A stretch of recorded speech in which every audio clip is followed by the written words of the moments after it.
you have some time to look at questions 1 through 5.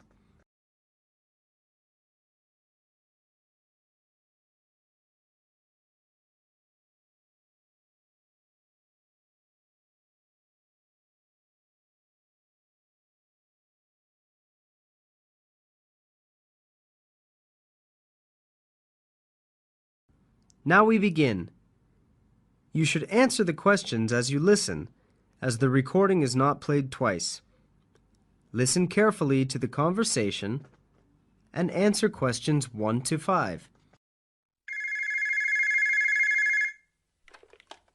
School of Architecture, Professor Burt's office. Oh, good morning. I was wondering if you could give me some information about the forthcoming Architecture 21 conference.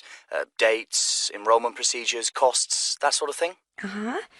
Well, the conference runs from the 18th to the 20th of October. 18th to the 20th of October. Oh, good. I'll still be here then.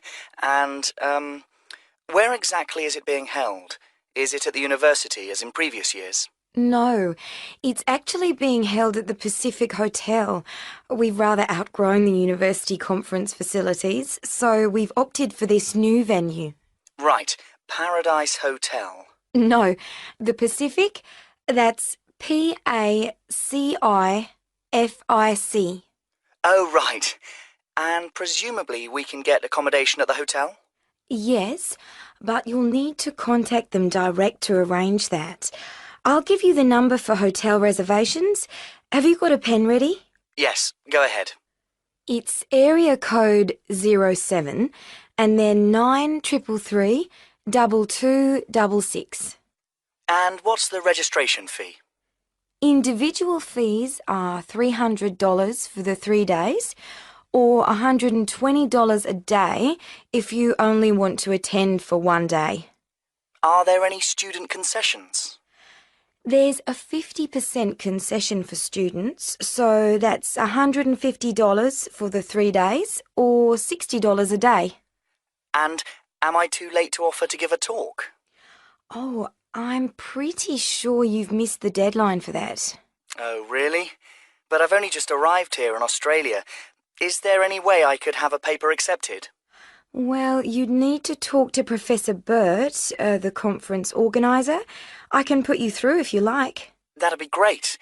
Oh, and can I just check the spelling of his name? Is that B-U-R-T? Yes, that's correct.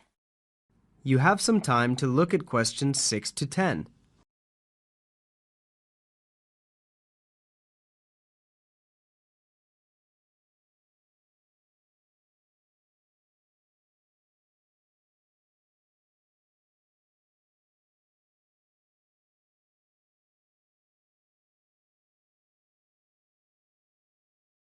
Now listen carefully and answer questions 6 to 10. Professor Burt speaking. Oh, hello. My name's John Helston. I'm an architecture student at London University. I'm here in Australia for 3 months, looking at energy-saving house designs. Right. I'm interested in giving a talk on my research at the conference, but I believe I may have missed the deadline. Well, strictly speaking, you have. The closing date was last Friday. Oh, no.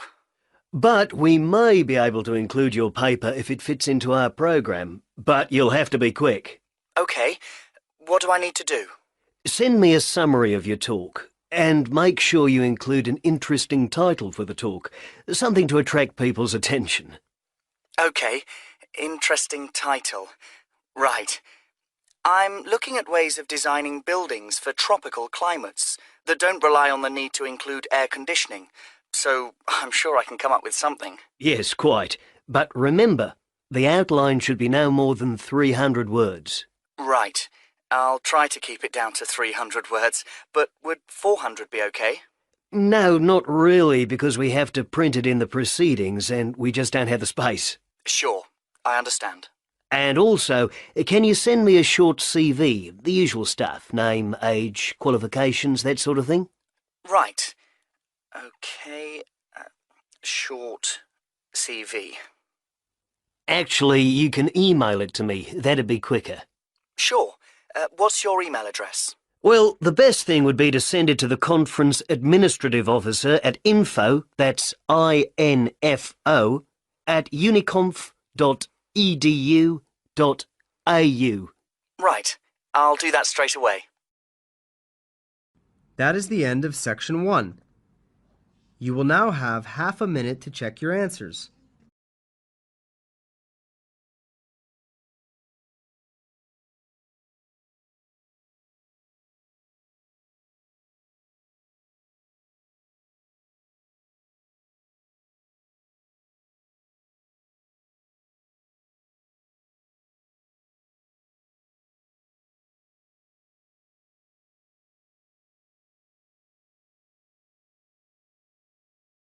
Now turn to Section 2. Section 2. You are going to hear an orientation talk. First, you have some time to look at questions 11 to 15.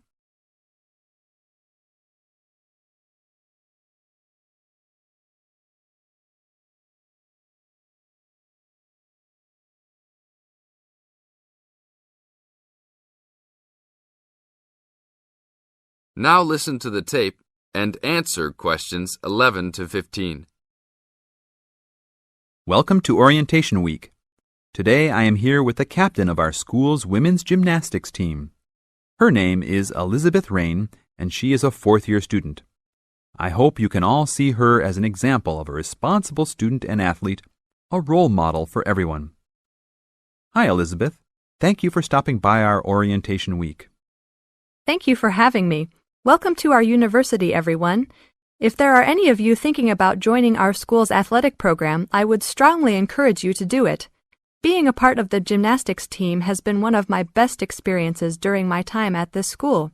It has taught me so much about teamwork and friendship, and has even taught me how to improve my academics by prioritizing my time. I have some questions that I am sure the students will want to know the answers to as well. First of all, how did you find the time to do well in classes as well as train for gymnastics? Prioritizing is the key. You must be very organized. Every day I wake up and I know what I must do for the day. I plan things in order of importance. For example, if today I have a competition for gymnastics in the afternoon, then I know I have to finish my homework and studying in the morning. In other words, keeping an organized schedule of your priorities is very important. Can you explain to the students a little bit about your study habits? Well, I usually try to take classes that I'm interested in. This way, I have no excuse not to study because I chose the classes out of my own preference. I separate my study time by class. For example, if I have 5 classes for this semester, I will study for 1 class a day from Monday through Friday, and then review for all of them on the weekend. I won't try and study for all 5 of my classes at one time. It is too hard to do that, to remember everything and not feel like you are going crazy. It is very important to focus the time that you set aside for studying. I do not study with the television on. I try to keep away from all distractions, because I find that I learn better that way. But of course, how each individual will study depends on each person. Now look at questions 16 to 20.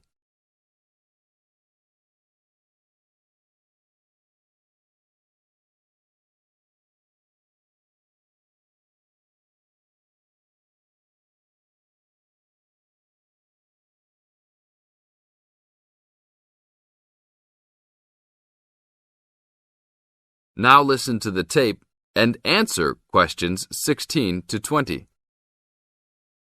That sounds like good advice. Let's talk a little bit about your gymnastics career. How long have you been doing this sport for, and what has been the best moment of your college participation? Well, I've been participating in gymnastics since I was a kid. My parents got me involved in the sport. The best moment. I would have to say that there is not one single instance that stands out in my mind as the best moment, but more of a whole experience. My first year in university was definitely one of the best years of my life.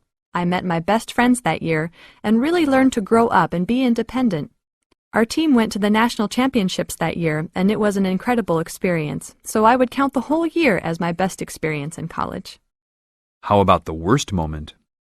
It is true everyone goes through bad experiences. My worst experience would have to be the fall of last year when I broke my wrist. I was unable to participate in sports for the remainder of the year and had to learn how to write with my left hand.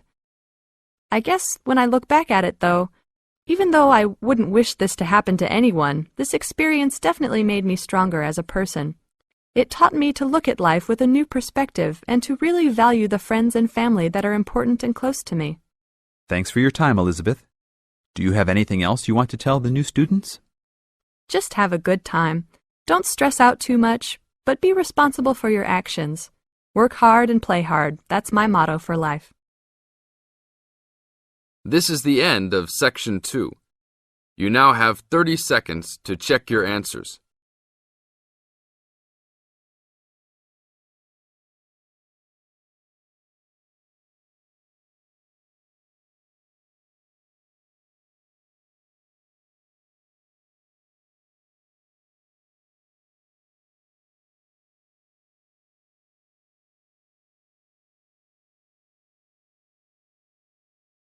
Section 3. You will hear two students, Anna and Chris, talking about postgraduate courses in music. First, you have some time to look at questions 21 to 25.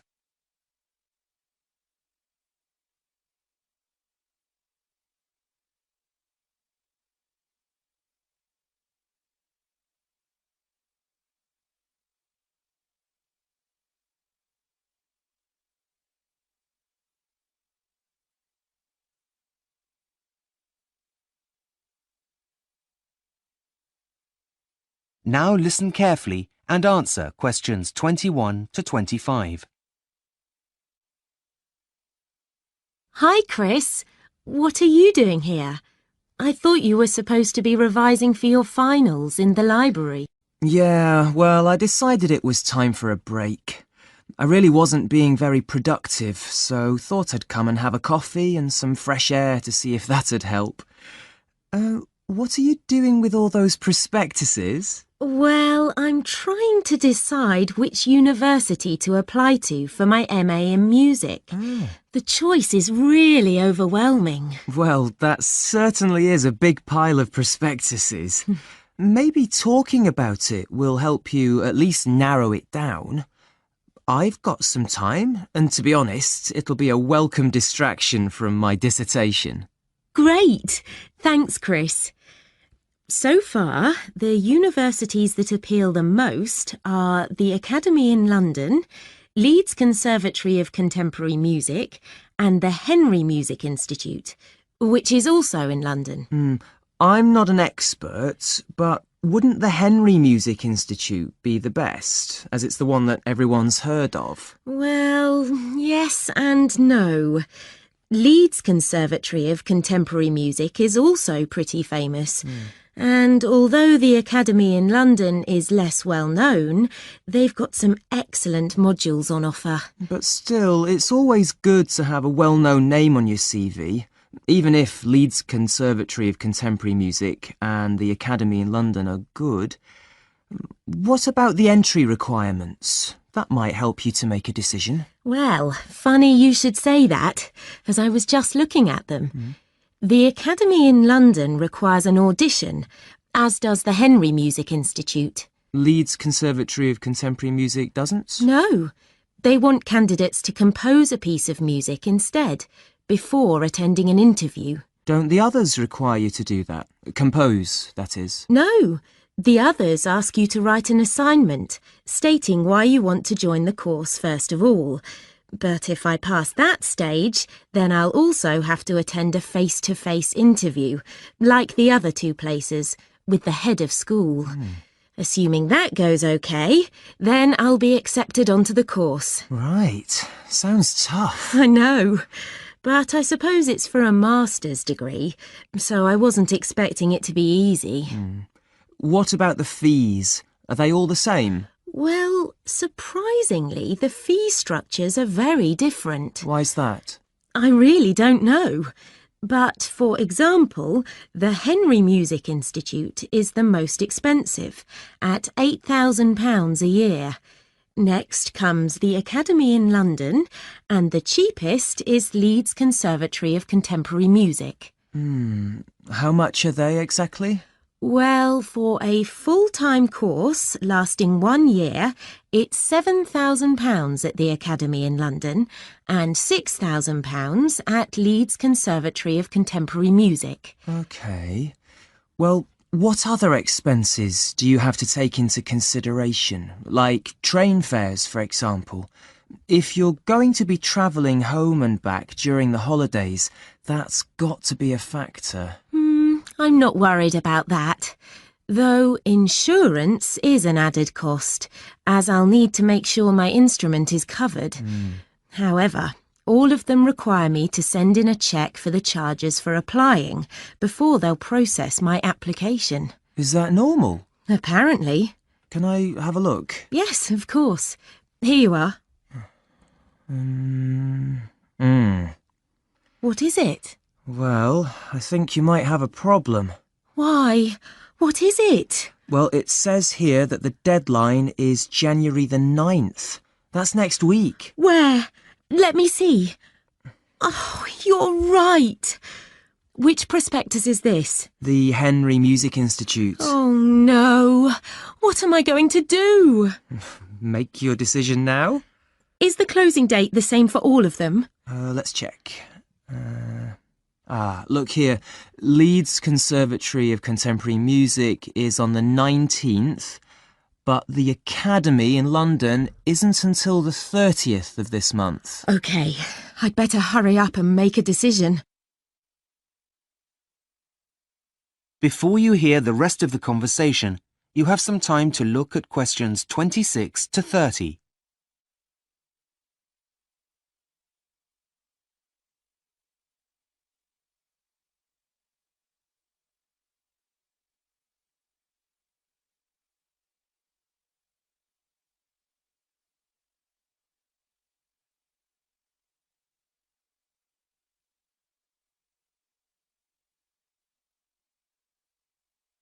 Now listen and answer questions 26 to 30.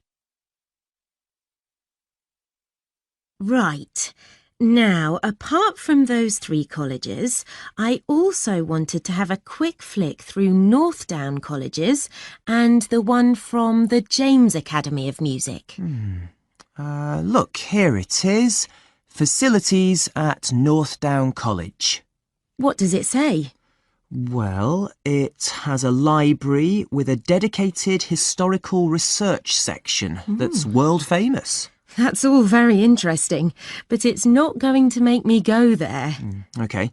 The Academy in London has 4 campuses all around central London. They all have large common rooms, and there's one 24-hour cafeteria at the biggest site. That's nice, but for me, the most important thing is somewhere to practice. Yes, of course. Right, now, where did I see it? OK, here it is. Look, now this is good. Leeds Conservatory of Contemporary Music has over 100 teaching and practice studios. What a luxury! Here there are only 10, and it's really difficult to find one empty, so I often have to play in the gardens. Oh dear. Anyway, that's the past, and this place looks great. Well, what about the Henry Music Institute? Look, there's a new suite with the latest that technology has to offer, and a small museum dedicated to the history of music. That's really impressive. I don't think I'm really that interested in using computers while making music, so that's not a selling point, really. But look, this place is interesting. The James Academy of Music. It comes recommended by lots of people in the music industry. And all of its courses have a business element, as well as having a professional studio for recording albums. Wow, that sounds really cutting edge. So, are you any closer to making a decision now? That is the end of section 3. You now have half a minute to check your answers.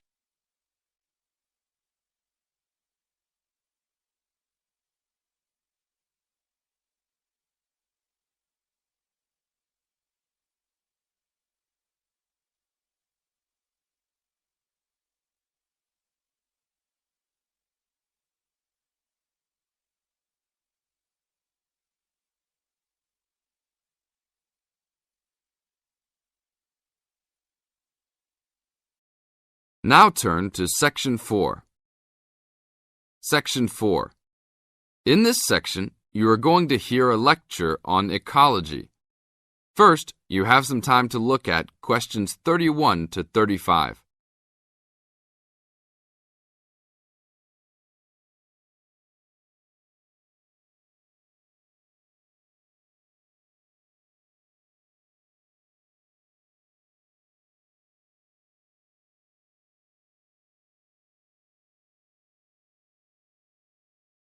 Now listen to the tape and answer the questions. Good afternoon. I'd like to turn it over to Dr. Carey, who will talk about the programme in restoration ecology. Thanks, Chris. A lot of people think that human beings can do whatever they want to the environment. But as Aldo Leopold taught, land is a system of interdependent parts which should be regarded as a community and not a commodity. Well, that idea has influenced what we teach here in our program, where students come from all over the world to learn about restoring native plant communities back into an ecologically natural state. This field is therefore a combination of formal science with practical applications, and that is quite attractive to many people. We have students, for example, from many different nations who come just to take part in this unique program. Our location is also quite unique. We have the world's oldest restored native plant community in Curtis Prairie at the Wisconsin Arboretum. Some say that this is proof that the science of restoration ecology was birthed in Wisconsin. Well, that may be oversimplified, but our reputation is strong. But students don't have to study prairies only. One student, Edmund Mukala from the Congo, came to study restoring ancient wetlands in the Congo using knowledge gained from historic samples of the soil seed bank. Not all the seeds survived, but some can remain dormant for many years.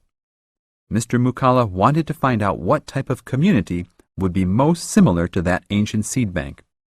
He has recently returned to the Congo and is now cooperating with the government to implement his findings.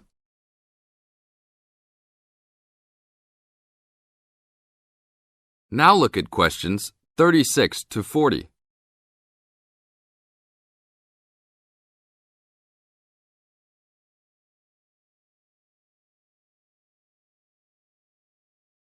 As the talk continues, answer questions 36 to 40.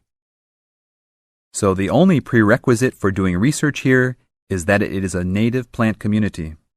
That means not just prairies, but wetlands, woodlands, savannas, and other environments. We're proud of the diversity of research topics in our program. And we continue to grow. This year we have 32 new students from 8 different countries. When students first arrive, they begin rigid coursework in statistics, ecology, plant identification, and the theory of landscape change. Then they take part in internships at local conservation agencies such as the Arboretum, the Nature Conservancy, the Parks Department, and others. We find internships to be crucial in helping students apply the knowledge they have gained in the classroom. And we're proud to say that, since the beginning, we have graduated 277 students with master degrees from our programs and 122 students with PhDs. Some have gone on to bigger and better things. One graduate is now the director of the Worldwide Fund for Nature in China. Another is the director of Parks Development in California. And others now lead their own research departments in universities around the world. This is the end of Section 4. You now have 30 seconds to check your answers. To check your answers. To check your answers.